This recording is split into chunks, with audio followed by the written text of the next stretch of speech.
Hello, everyone. My name is Emily, and I'm an international admissions and recruitment officer at Carleton University in Canada. And I'm also a proud graduate of Carleton University. So I was a student. I graduated in 2018, so almost 5 years ago. And I studied criminology and criminal justice. And now my job at Carleton is to recruit international students like yourselves. And I'm also an admissions officer. So I look at students' applications and I send out offers every day, which is really awesome. And like it was mentioned a few minutes ago, I would love to be able to answer your questions at the very end of this presentation. So if I don't, touch on something that you're really wondering about, please let me know because I'd be happy to answer your questions. Now, Carleton University is located in Ottawa, which is the capital city of Canada. We are located sort of on the east side of Canada. Canada is a really, really big country. So it can actually take more than 6 hours to fly from one end to the other, from west to east. We're located more on the east side. And something that we're really well known for is our abundance of activities and specifically winter activities. You can see here a pair of skates, and the person standing in these skates is standing on the world famous Rideau Canal, which is a really large waterway. And in the winter, it freezes over to be the world's largest outdoor skating rink. So a lot of the time when people are new to Ottawa or people are new to Canada, that's something that they get to take part in. And that's a really exciting winter activity for them to do. This is a shot of sort of the side of our campus here. One of my favorite things about our campus is that we have a lot of really beautiful outdoor space. So you can see here, we have a river flowing.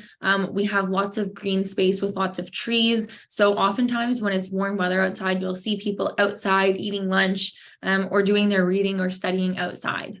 So this is sort of an aerial shot of our campus. Now, our campus is what we call a self-contained campus. You'll think of probably a lot of universities that are spread out over downtown, or maybe they're even spread out over an entire city. But we're not like that at Carleton. We're on a self-contained campus, which means that we have everything we need right here on our campus. We have three very distinct borders. We have the Rideau Canal, which is right here along the one side of our campus. We have the Rideau River, which is a little bit blocked off by this picture, but going around one side. And then we have a major roadway at the very top of our campus up there. And then everything you need is right there. And something that you actually can't see in this picture, but is really handy, is our underground tunnel system. So every single building on campus is connected through underground tunnels, which is really, really nice, especially when it's raining out or it's cold outside and you don't want to have to bundle up and maybe get cold. You can actually go anywhere on campus by just going down into the tunnels. And the campus itself is broken up into sort of 4 subsections. We have our residence buildings all in one area here. Then we have all of our academic buildings. So this is where you would have all of your classes. This is where you would find the library in this section here. And then up kind of in the top, we have all of our athletic facilities, which you as a student have access to. And then sort of blocked off by this map here is all of our administration buildings. So it makes it very easy to find your way around campus. And if you don't know your way around campus, there's lots of really friendly faces who will be happy to show you. And here's another quick aerial shot right here. So one thing that I get asked a lot by students and their parents is, will my son or daughter, or will I get a job after I graduate? And the answer is yes. And I'm going to talk a little bit more about this later on in the presentation, but our students get jobs both while they are a student and right after graduation. So we have a lot of really cool job opportunities for students while they are actually still in school, which lead to full-time work opportunities after graduation, which I will touch on in a few minutes. So one of the ways that you as a student can get work experience while you're studying is through our co-op program. Now, most of our programs have a co-op option. For those of you who don't know what co-op is, it stands for cooperative education. And what it is it's paid work placements. So if you're in a program that has co-ops such as engineering, you'll be required to complete 4 co-op terms. Each work term is 4 months long, so it's the equivalent of 1 semester, and it's always at the same time as a normal semester would run. you have to complete your first 2 years of study, and then you can begin your first co-op placement. So it's a really great opportunity for you to, first of all, make money to help finance your studies. It's full-time paid work. So you're not studying while you're working, you're just focusing on working. It's also a really great way for you to meet professionals who are working in the field that you are studying in. So it's great networking experience. It's great hands-on experience. You're actually applying what you're learning to real life practice and real life problems. And usually it ends up leading to full-time work after students graduate. So I know a number of people who did their co-op, and before they even graduated university, their co-op employer offered them a job for when they graduated. So it's kind of a really nice security in that sense, and really helps build that stepping stone to your career after graduation. Here are some examples of where our co-op students have done their co-op. So you can see some pretty big names here. We've got students at Amazon, Microsoft. We've got some of the big accounting firms here that a lot of our business students will do their co-op at, like Deloitte, KPMG, Ernst & Young. You may notice Shopify is on there. Shopify is a really big one for our computer science students, as well as some of our engineering students and even some of our business students as well. So you can do your co-op at a really big company, and it looks absolutely great on a resume. Now, you might be wondering, what programs do you offer at Carleton? Well, at Carleton, we have 22 degree programs with over 100 different majors. So you can select a degree program, and then within that degree program, there's going to be lots of options for you to major in. And then diving even deeper into that, you may want to do a concentration. For example, I did the Bachelor of Arts. I majored in criminology and criminal justice, and then I did my concentration in psychology. So you can get very specific in your degree if you want. You don't have to, but the option is there if you want. So we have sort of 5 major areas that our degrees fall within. We have engineering and design, our Faculty of Engineering and Design, which has our engineering program, and there's 13 different streams of engineering. So we've got aerospace, biomedical, electrical, mechanical, civil, environmental, and quite a few more. We also have some design schools. So if you're interested in sort of the creative part of engineering and building and design, we have our architecture program, we have industrial design, we have information technology, and then we have media production and design. Our next faculty is we have our Sprott School of Business. So we have our Bachelor of Commerce and our Bachelor of International Business. We also have our Faculty of Science. So if you're interested in anything related to science, whether it be biology, chemistry, biochemistry, neuroscience, those are all options for you. We also have health sciences, and we have computer science. And then moving on to sort of the arts and social sciences side, we have our Bachelor of Arts, which has over 30 different majors to choose from, such as psychology and law. We also have a cognitive science program. We have a public affairs and policy management program. We have a journalism program. And so we have a wide variety of programs. So if you're wondering maybe, or if you're looking for a very specific program, perhaps you can let me know in the Q&A, and I can let you know if we have the program and maybe talk a little bit about it. But for now, I will move on and talk a little bit more about sort of the academic side of things, and how you can figure out if you're eligible, or figure out how to be eligible for what program you're interested in. So if you go to this website here, carleton.ca/international, we have a really handy tool on our website. You can put in your education background. So for example, if you're in high school in a different country that's outside of Canada, you would select international high school. Then you can select your curriculum. So you can see here, we have the Caribbean curriculum option. If you're in IB, you would select IB. If you're doing your GCE A-levels, if you're doing WIAC, if you're doing another national curriculum, you can choose which curriculum that you're doing, Choose your program of interest and then click Get Details, and it will pull up our page that shows the admission information for that specific program and that specific curriculum. So for example, if you're an IB student pulling up engineering, it'll say that you need to have a minimum of 28 points, as well as math, physics, and chemistry. So it's a really handy tool for you to use if you want to go check that out. Now, the tuition and costs. I usually get this question. Our tuition fees range between $30,000 and $46,000 per year, and that's in Canadian dollars. So those tuition fees cover your fall semester and your winter semester. Now, if you choose to live in residence, the living expenses are about $12,000 per year. That includes your living costs as well as all of your meals.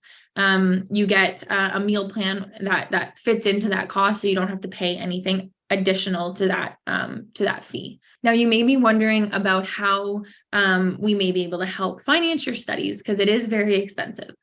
One of the big ways that we help students and international students finance their studies is through our entrance scholarship program. So as you can see here by the breakdown of this table, if you have an average of 80% or higher in your final year of high school, you will automatically receive an entrance scholarship. So you don't need to submit a separate application for an entrance scholarship, because we'll automatically assess you when you apply to one of our programs. Then when you receive your offer of admission, in your offer letter, we'll let you know which scholarship you are receiving. So as you can see here, if you have at least an 80% average, you will for sure receive a scholarship. And the higher your average is, the more money we'll be able to offer you. So the lowest scholarship that we offer is $4,000, and that's broken up over your 4 years of study. And the highest one is $16,000. And again, that's broken up over years of study. If you're doing IB and you're wondering what that is in points, as long as you have a minimum of 28 points, you'll receive a scholarship. If you're doing your A levels, as long as you have B and C or higher, then you will definitely receive a scholarship. So please, if you have questions about scholarships, I'm always happy to answer, but just know that you will be automatically assessed, so you don't have to do anything extra in order to be considered for one of these. Now, another requirement that you may need to fulfill is the English as a second language requirement. So for those of you who are studying in a fully English-speaking curriculum, you may be eligible to not have to send in an English test, but it's still likely that you will need to. We ask for an English test for students who are living in a country whose primary language is not English. So it is likely that you may have to submit a test.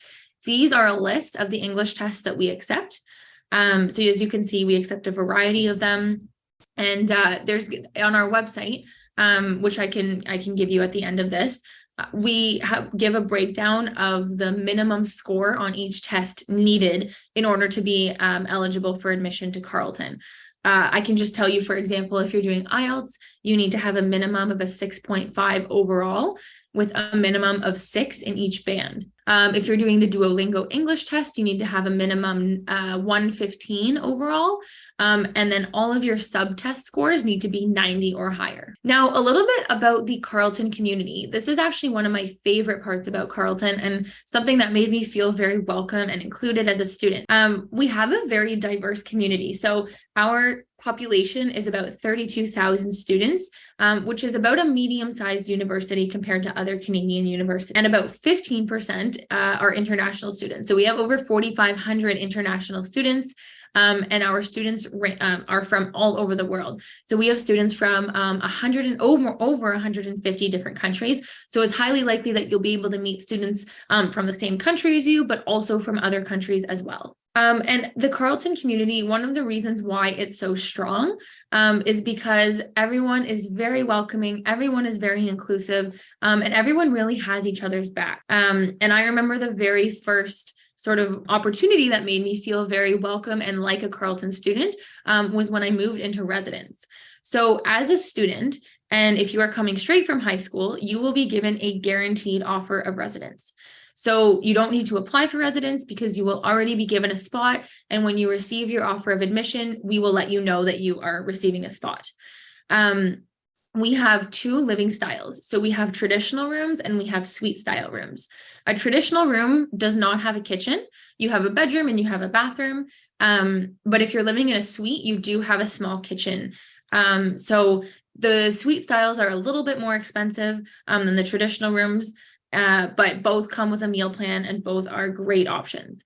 Now, we also have single rooms and double rooms. So in a traditional room, you could have a single room or a double room, same with a suite style. If you want to live by yourself and you don't want to share your room, you can request to do so. But if you want a roommate, then that's also an option as well. And both types of rooms, all types of rooms come with an all access meal plan, which was one of my favorite parts about living in residence, because you have all your meals cooked for you. The meal plan is unlimited, so you can swipe into the cafeteria as many times as you want throughout the day. You can stay as long as you want. It's buffet style, so you can grab as much food as you want. You can grab a snack for when you go to class. It's really, really great. And there's a constant rotating menu. So the choices are always different. There's lots of variety. And our cafeteria staff always have options that cater to any dietary need or restriction or accommodation necessary. So it's it is a very inclusive space, and we want you to be able to, feel at home. And then the other really great reason for living in residence is because you will get to meet other first-year students who are in your program, who are in other programs, who are from Ottawa. So those people will be able to show you around the city, maybe tour you around campus. And then you'll also be able to meet international students. So it's a really, really great way for you to meet other people and really just sort of get integrated into the Carleton community. Now, we also have lots of peer support. So as an international student, I was not an international student, but I can only imagine how challenging it is to move to another country. You're experiencing a whole different culture, a whole different climate. And so we really want to help ease that transition for you. Our International Student Services Office offers a ton of support for international students starting even before you arrive. We want to make sure that it's a seamless transition and that we are helping you as much as possible so that you can get settled and get into your classes and feel comfortable at Carleton and in Ottawa. So we call it ISSO for short, this office. This office has peer support, so mentors who are international students. So you can get paired with a mentor if you would like, someone who is an upper year international student, and they will help get you oriented to Carleton and get oriented to campus. They can show you the different resources and the different supports and services that are available to you, and really just be there as a guide and a mentor and to answer any questions that you may have. It's always nice to get the perspective from a current student because they've got the experience, they know what they're talking about. They're living it right now. And we, as well as these students, really want to help you, join the Carleton community and feel at home with us. Now, in terms of student life, we have a ton of different ways for you to get involved. I see that we have a few questions now, so maybe I'll take one. I'll take one or two now, but I just want to mention in terms of student life, there's so many ways for you to get involved. And my contact information is going to be on one of these last slides. So if you have any questions, I'm happy to answer questions about different clubs that we offer. Maybe you're looking for a specific one. But for now, I'm going to see about a question in the chat here. I'm going to just look for one. So I'm seeing questions about graduate programs. I'm actually only representing undergraduate programs, but I'm happy to provide contact information for our graduate studies office. And I see a question here from Marie, if there's any Bachelor of Science programs on food science and technology. And the answer is yes, we do have a food science program. It's not combined with a technology program, but we do have technology programs as well. So both of those options are available to you. I see I have 1 minute left, so I'm gonna look for one more question and then I will hand it over to the next speaker and leave you my contact information. I'm seeing a few questions about scholarships and if we have fully funded scholarships. We unfortunately do not have fully funded scholarships. We really only have our scholarships that I mentioned. But unfortunately, we don't have fully funded ones. But if you have questions about scholarships, please, or anything really, please send me an email. My contact information is on the slide here. Our website is on the slide. I'm happy to set up a one-on-one appointment with you so that we can get your questions answered, or I can answer your questions over email. So I just want to thank everyone so much for joining, and thank you to Saskia for hosting me here today. I will pass it off to you. Thank you so much, Emily. So everyone, please make sure to, if you need the information, if you need the email or the website, to take a screenshot or write it down. And we'll also leave this in our chat later. So if you need any of this information, you can get it there. Thank you so much, Emily, for representing your university. It looks absolutely amazing. I'm sure that it would be definitely one of the #1 choices for students interested to study in Canada.